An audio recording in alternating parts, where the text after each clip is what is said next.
All right, great. We're live. All right, everybody. So today, yes, happy Monday. So today, Ryan and I are going to talk all about magnesium.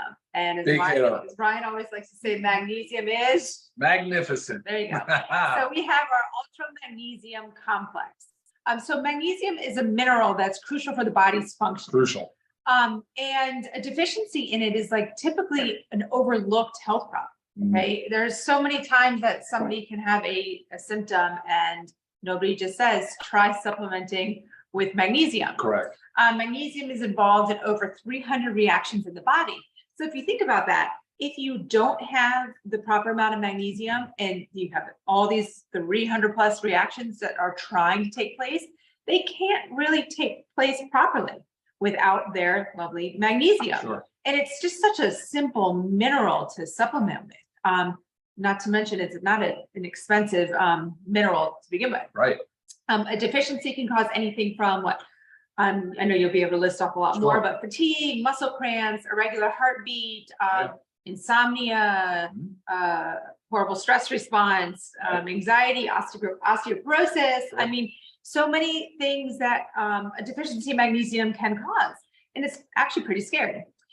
So I want Ryan to explain to us all about why he chose, there's many forms of magnesium, why he chose these two specific forms of magnesium to put in our ultra magnesium complex. Yeah, for sure. Thanks, Lisa. And like you said, 300 chemical reactions. So it's a cofactor or a precursor for an enzymatic reaction, right? For enzymes. And there's such a diverse range of biochemical reactions that this simple, very essential, because we have to get it from our food or supplements, mineral is responsible for. I mean, it's insanity that, like you said, people overlook it so often. And it's involved in things of like the muscle and nerve conduction, right? So it's literally what sends the nerve impulse. It's how the body communicates. It's involved in bone metabolism. We know that for sure with calcium and potassium. It's obviously involved in heart health and cardiovascular heart health. I mean, the FDA actually has a qualified health claim for lowering blood pressure with this medication. If you are a pregnant female and you're in the hospital and you have preeclampsia or high blood pressure during pregnancy, they will put you on, you got it, magnesium. I mean, so to think that we're just missing out on so much just because we're not supplementing with it is really quite sad. And that's one of the reasons why we said we need to have magnesium as a foundational supplement for us. I mean, it's also involved in DNA, protein, RNA, muscle protein synthesis. It's a precursor to glutathione, the mother of all antioxidants in our body. So it's a really big deal. It's like when people, like you say, when in a clinical setting, when people present, you're like, all right, are you on magnesium? If you're not, well, you should be for the most part, right? At least 50% of people are deficient or have inadequate magnesium levels. But here's the thing, right? It's hard to measure. There's about 25 grams of magnesium in our body. Most of it, though, is in our bones, our tissues, and our muscles. Right. So if you go and get like a blood draw, it's not really reflective of the magnesium level. It's because about less than 1% in our serum, in our blood. Less than 1% of our magnesium. And it's so tightly regulated by our kidneys that it controls excretion or reabsorption, so that it maintains a very, very tight kind of therapeutic like index of magnesium in the serum. So that's one of the challenges, but when you look at it from a survey perspective, they've done it and they say, man, most people have an inadequate intake of magnesium. Now it is in quite a bit of different foods, right? Like things like certain nuts, and green leafy vegetables and oysters and chocolate, dark chocolate. I get plenty of that. But yeah, so ultimately, we decided on magnesium glycinate and magnesium gluconate for our salt forms of magnesium. There's a lot of different forms, and it's crazy. I always ask people to send me like some things that they're taking if they have any questions, and I often see a magnesium supplement. It's like magnesium oxide. Well, magnesium oxide doesn't really do anything other than increase bowel movements. It does not absorb well. There's a lot of forms of magnesium used, like magnesium citrate is used for bowel prep. Magnesium citrate is great, but again, it's really just to stimulate bowel movement. It's not to help increase magnesium in your body. It does absorb, but ultimately you're going to hit diarrhea before you before you move your blood levels, which is not what you want, right? It's actually pretty much the limiting factor of all forms of magnesium. Ultimately, even you would still only be able to take so much before your stomach really starts to be affected from it. You know what I mean? which is one of the reasons why you say you could split the dose throughout the day. You could take it with food to lessen that impact on the bowels. So right, and we always say a major thing with the magnesium. I briefly had mentioned sleep, but it really helps reduce the stress hormones in the brain. So this is part of like why it helps us sleep, because we lie down in bed at the end of the day and our brains are still racing. And did I do this? Did I do that? What do I have to do tomorrow? Just everything. So it helps relax our bodies and relax our minds so we can actually get a deep, well-rested sleep. Yeah, absolutely. No doubt. All right. So what are we going to do? Let's talk some questions here. What else we want to, I usually like to pause for a moment and just kind of see what people are asking. Right. And again, we talk about magnesium all the time, guys. We've talked about it. We've talked about it in our daily essentials pack. And we always make a point to bring up how important and how essential magnesium is for you. And I just want to let you know, like, our member price for this is only $8.95. That's $8.95 for 60 capsules because you're taking 2 a day. Our non-member price is, I believe it's $17.95, but just makes you realize you also should be a member if you're not a member. But again, there's no reason. I mean, a month's worth of magnesium for under $9. Right. Got to do it. You cannot skimp on this one. It's probably the best value, in my opinion. Like, seriously, probably the best value supplement that you could possibly take for sure for the money. For sure. And I like to take mine because I'm not a very good sleeper. So everything I work on is like biohacking my sleep and trying to do everything to sleep better. So I take both of my magnesiums about an hour before bedtime.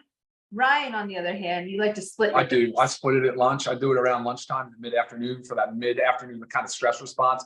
Kids are coming home from school. You're just realizing maybe things you didn't get done early in the day.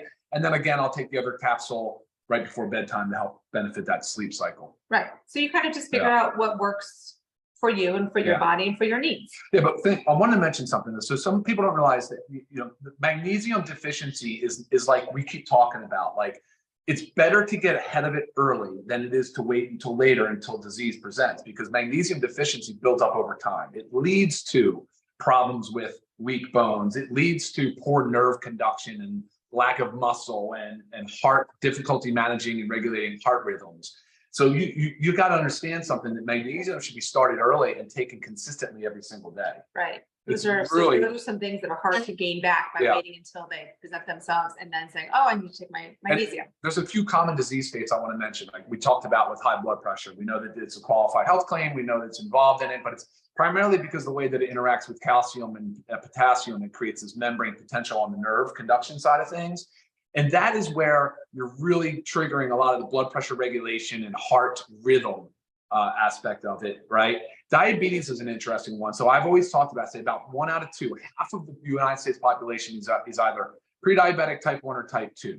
The problem with diabetes, that's a huge number, huge number. The problem with the diabetes related to magnesium is it tends to be that there's a high levels of glucose in the kidney, which increases excretion of magnesium. So you're really excreting more magnesium. So it's a loss of magnesium as well. And then, of course, there's gastrointestinal diseases and things of that nature that affect the absorption and the uptake of magnesium. Things like gluten sensitivities, things like irritable bowel disease, so Crohn's or ulcerative colitis, or any number of these things. There's a lot of medications. I'm big on the med side, right? So drug-induced nutrient depletion is a huge category, specifically related to magnesium.